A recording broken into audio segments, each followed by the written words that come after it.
Okay, this is kind of, as a surveillance investigator, you're going to spend a lot of time in your vehicle. You have to be prepared if you're going to be spending that much time. So it's important that your vehicle is supplied with the proper equipment so that when something happens, you're prepared. Couple things that every good surveillance investigator really needs to have. It's really important. I can't stress enough. Obviously, you have to have your phone with you, okay? And I don't like hearing an excuse from a field investigator that says, "Oh, I'm sorry, I can't contact you because my battery died on my phone."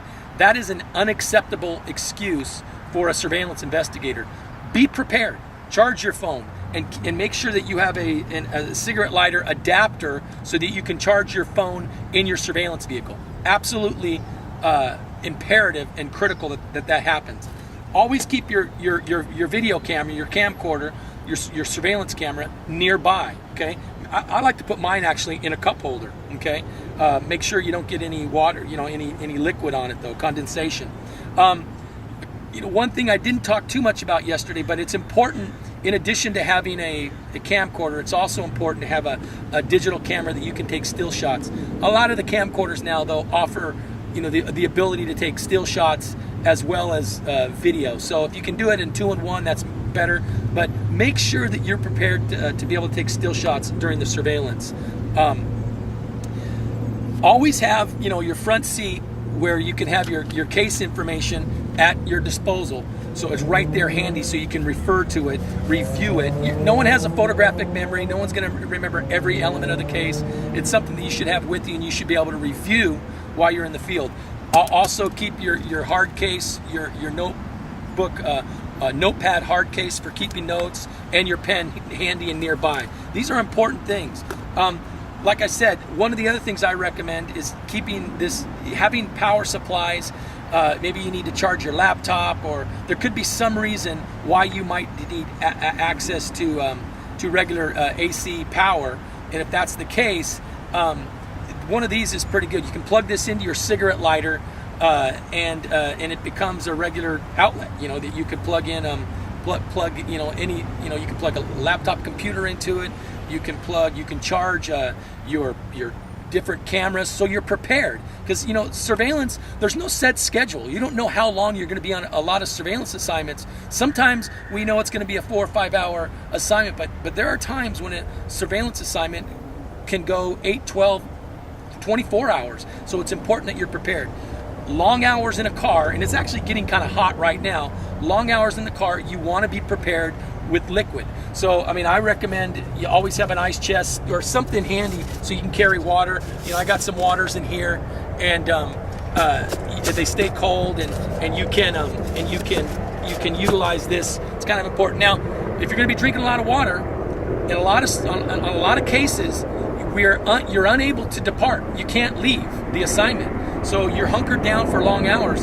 If you're drinking water, sometimes you're sweating, and you got to go use the restroom. Now, if you got to go number 2, you got to go. You got to break off and go use the restroom. But if you got to go number 1, if you got to take a leak, it's not acceptable to think that you have to break off from your assignment to take a leak. Most investigators will carry something like this, a gallon jug, in the car, and you got to do what you got to do. It's not the most glamorous job all the time, but it's important that you're prepared, because there are times when you're in a surveillance position and you cannot leave. There are times when you cannot do it, and in those situations you need to be prepared if you have to take a leak. Okay, most investigators kind of get their bodies regular, and they end up kind of knowing when they're when they're gonna have to use the restroom. Now, I want to talk a little bit about sun blinds that in the car. I recommend, if your windows are not limo tint, you always need the front shades to give you darkness, and these things are meant to kind of go on and off pretty easy. If your subject takes off, you can usually get these things turned over and put in the back seat really quick, and they also pop up pretty quick too. So, but these are important because the one of the key things, and we're going to talk a little bit about this later in the training, but one of the key things is making sure that the inside of your surveillance vehicle is dark. the darker it is, the better. And anything you can do to make it darker in here, it'll give you an advantage. These things right here are pretty good. I put them up. It's kind of, they're little mesh, and you can stick them on your windows, and it kind of turns a medium tint into a limo tint, and it turns no tint into some tint. And you always want to put the shade, the sun blinds up, always in the window where the sun is coming into your vehicle.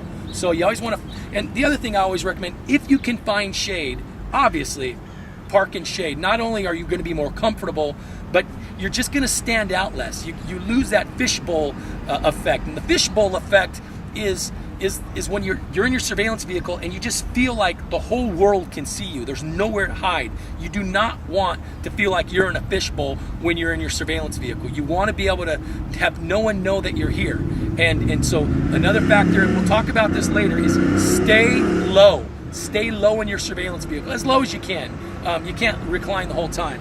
But I'm going to get out of the car now. I'm going to talk to you a little bit about some of the supplies that I keep in a surveillance vehicle, that I keep in the back seat.